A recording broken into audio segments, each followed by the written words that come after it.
Good morning. So, I just got attacked by a hedgehog. You didn't get attacked by a hedgehog. Well, a hedgehog nearly got attacked by George. Not this hedgehog. A real, live hedgehog.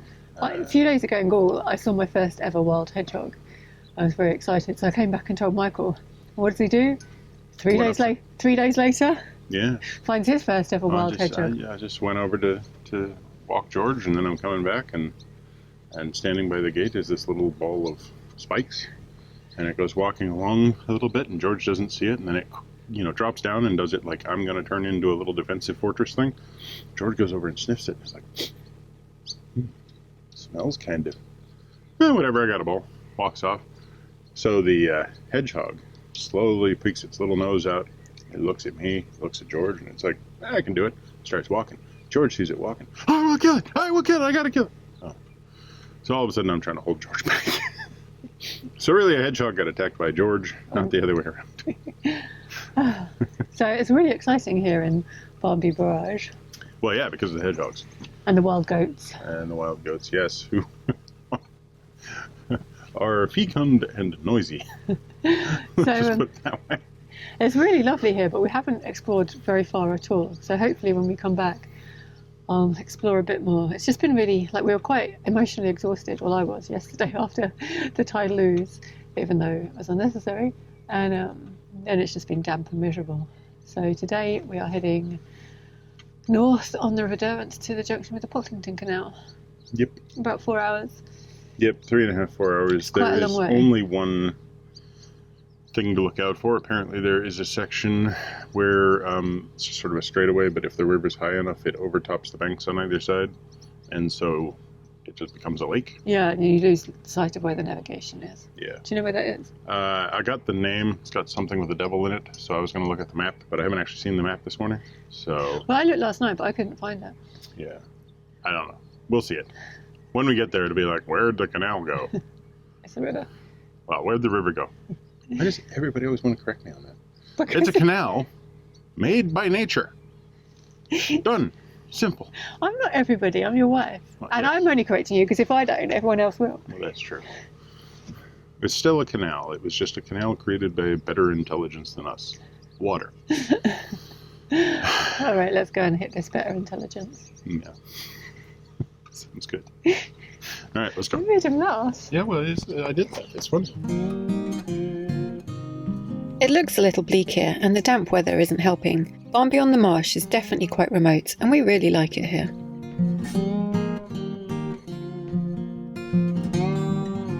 The lockkeeper said we could moor on the service point last night. One thing the River Derwent is definitely lacking are visitor moorings.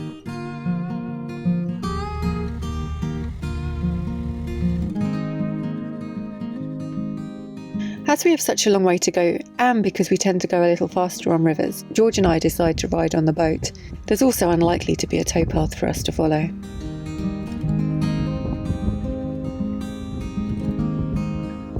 Just as we set off, it starts to rain.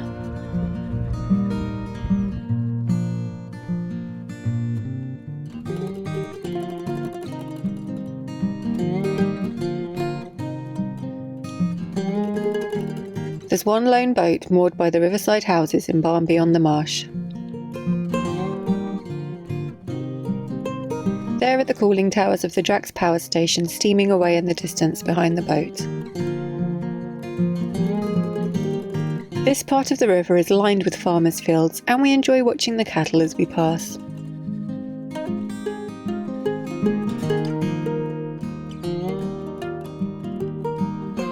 As we head upstream, there's a very gentle flow of water against us, so gentle in fact that we barely notice it at all.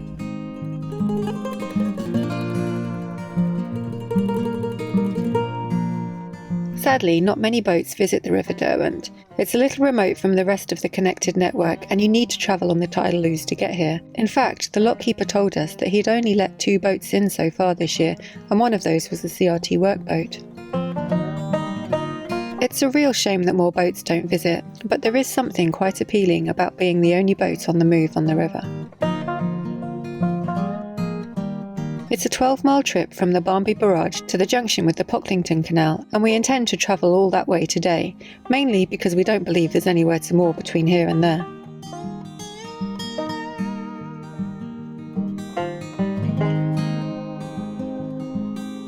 Historically, you could navigate the River Derwent as far as Malton, 35 miles north of here, and until 2014 you could go as far as Stamford Bridge. Sadly, you can now no longer get above Sutton Lock, which is 4 miles north of the junction with the Pocklington Canal.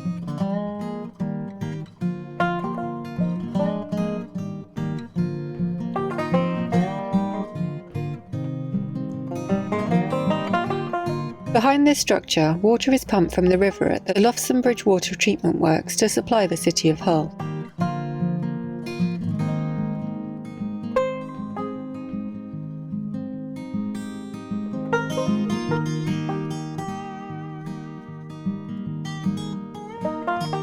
This bridge carries Hull Road across the river. I guess if you follow it east far enough, you'll get to the city of Hull itself.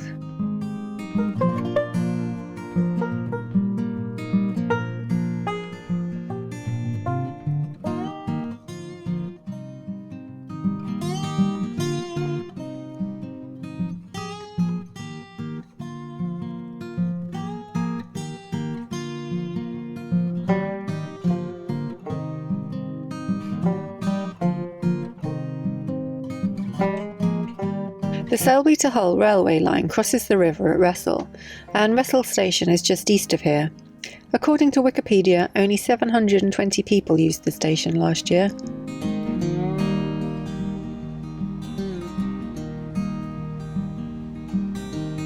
From the river we get a glimpse of Wressle Castle, which is actually a ruined palace fortress. It was built by Thomas Percy in 1390. He was later executed for rebelling against King Henry IV. The castle then passed to royal control until it was passed back to the Percy family in 1471. It has a long and fascinating history, including being garrisoned during the English Civil War, when it was badly damaged. Not for the last time.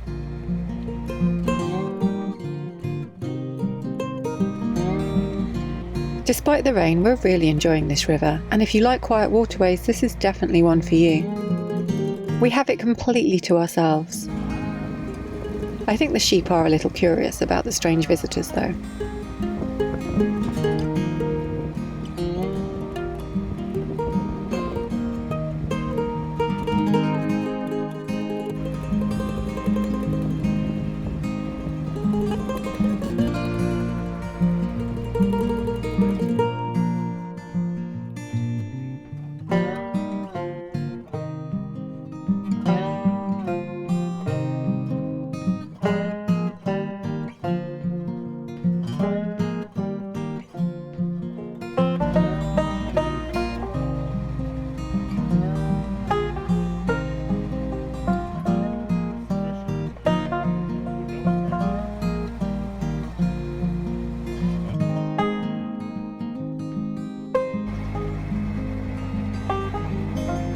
We're about a third of the way to the junction now, and we spot the boats on the moorings at Brighton Ferry in the distance.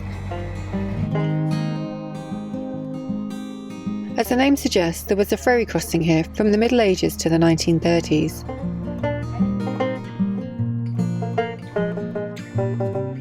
As well as having a long line of private moorings, the site is also a campground, and there's a pub here too. I wonder how often these boats go out for a cruise. Some of them look a little sad and unloved.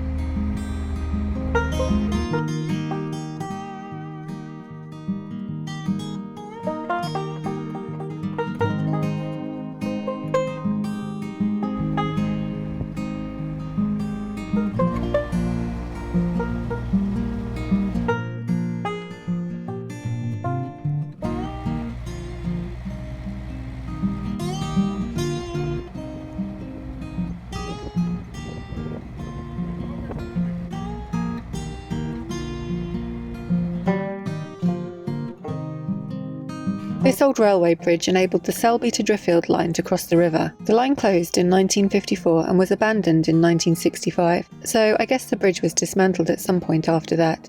I do like seeing the remnants, although it is sad that the bridge wasn't preserved.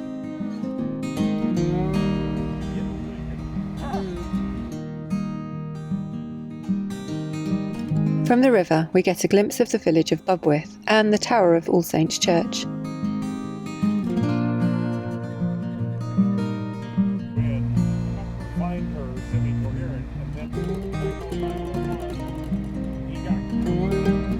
A few houses in the village back onto the river, but most of it's shrouded by trees.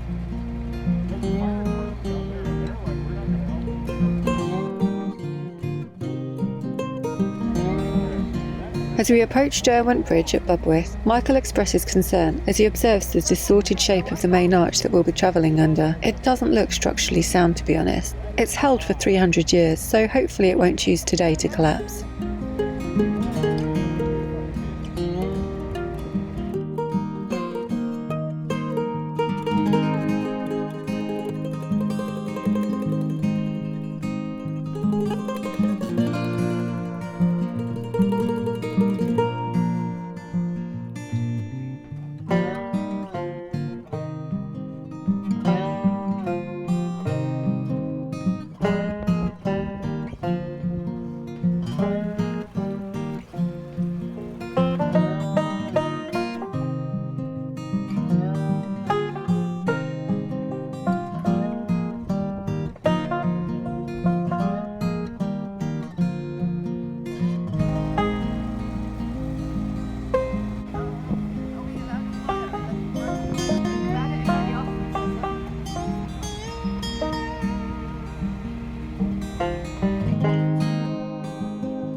Michael thinks that this might be the area that's prone to flooding that the lockkeeper warned us about.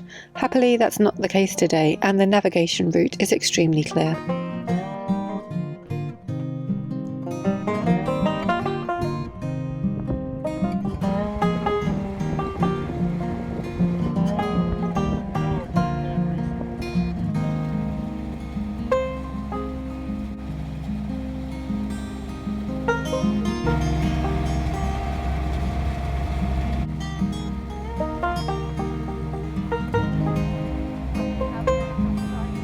Eventually we come to Cottingwith Junction.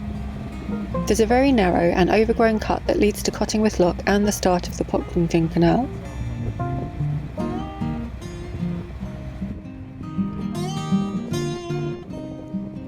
I think if we hadn't seen the CRT sign, we'd be wondering if we were going the right way.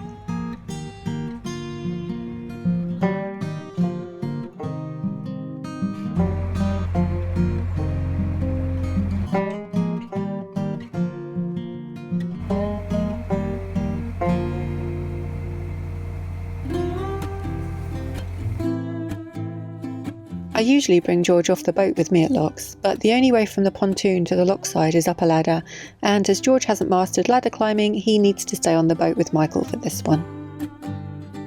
At the lock there's no sign of water shortages, as the water's freely flowing down the bywash.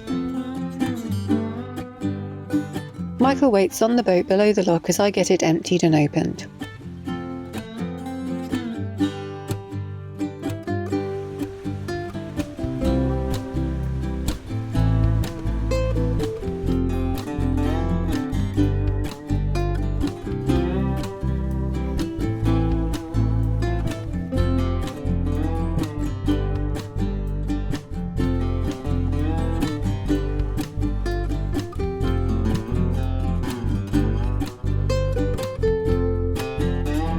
The top gate paddles are operated with these rather unusual wheels. They then need to be locked with a chain and anti-vandal device to protect the water levels on the canal.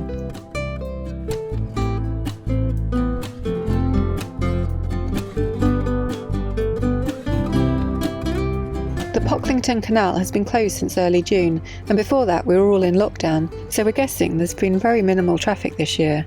And it shows. The water's thick with weeds, not the filamentous algae we encountered on the Chesterfield Canal, but reeds and lily pads and thick underwater plants. It doesn't start off too badly, but the further we travel the worse it gets.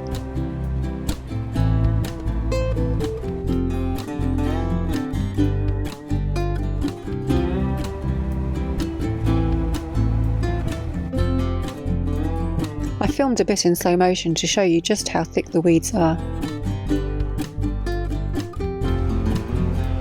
On the plus side, this canal is incredibly pretty.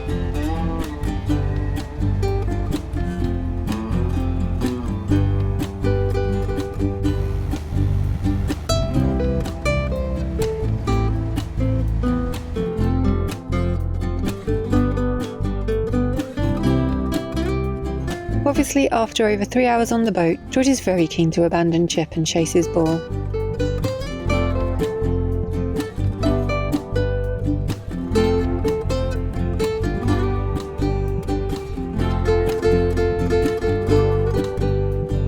We decide to call it a day, and we moor up by the first swing bridge that we come to.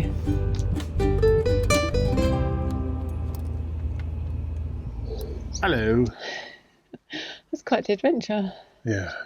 Yeah, we made it up the Derwent, off the Derwent onto the Pocklington.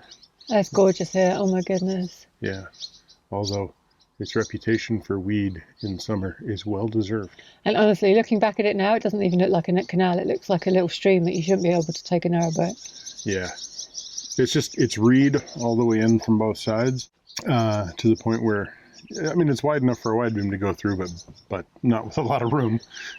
And I don't know when the last time a boat came down here. it's been a while. It's just in front of us. It's just covered in lily pads and reeds popping up in the middle of the canal, which means that the whole plant's down below it. So yeah, we've been running pretty hard to get to this first swing bridge, conveniently named swing bridge number 1 on the Pocklington. Makes sense. And, but look, the surroundings are just gorgeous. Like, it's so quiet. Yeah, we scared the 3. There was 2 cows and a bullock, I think, now that everybody's been so busily correcting us for almost 2 months now, along the side of the canal, and it was like, oh, I'd kind of like to meet them, but then they run off.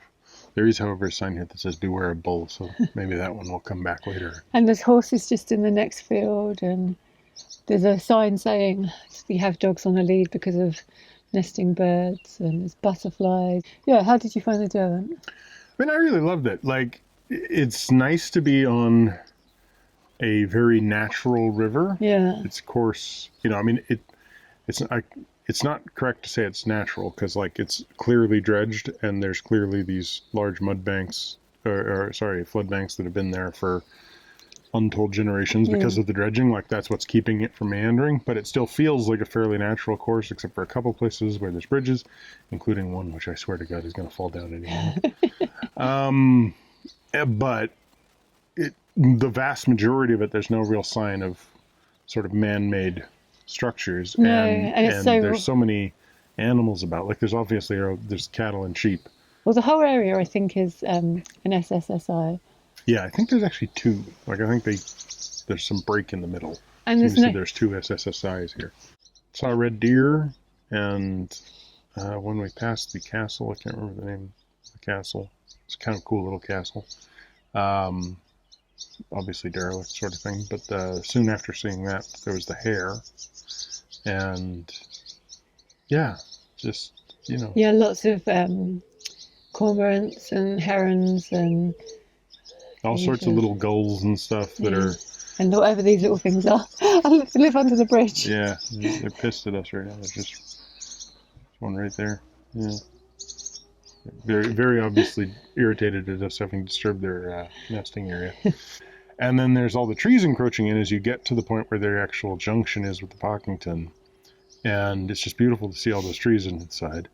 And then you get to the actual junction, and it's like, oh, I know that's the blocked off canal to the Derwent, or the blocked off passage to the Derwent, and you can clearly see how the trees have encroached in. Then you look right, and there's this Canal and River Trust sign welcoming you to the Pocklington, except for it's completely covered in trees. Yeah. And it's not clear where the channel even goes, and it's even more encroached in with trees and weed and stuff. Clear to me that more boats need to come up this way, because it's gorgeous, and 2, like, doesn't feel like anyone's come here in a long time.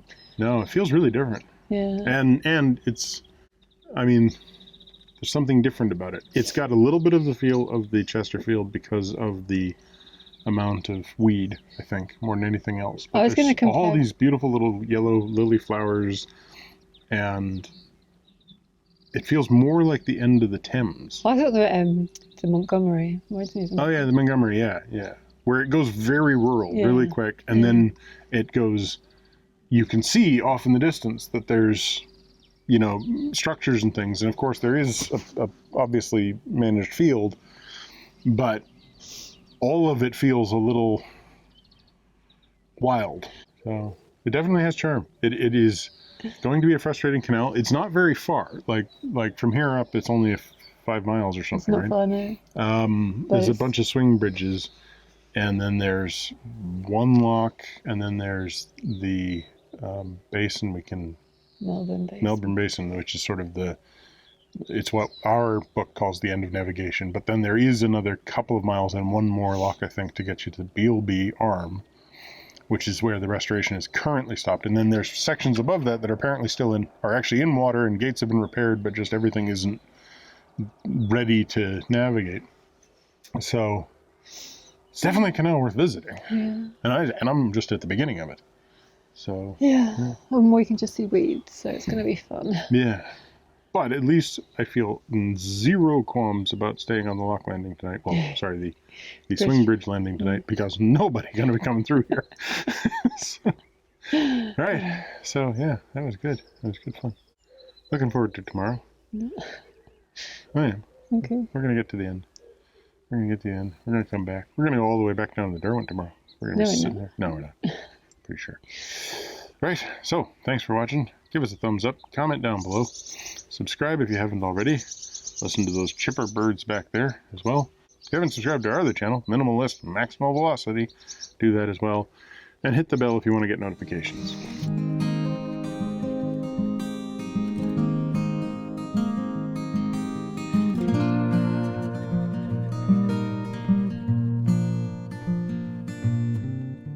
Morning! Morning. I just got attacked by a hedgehog.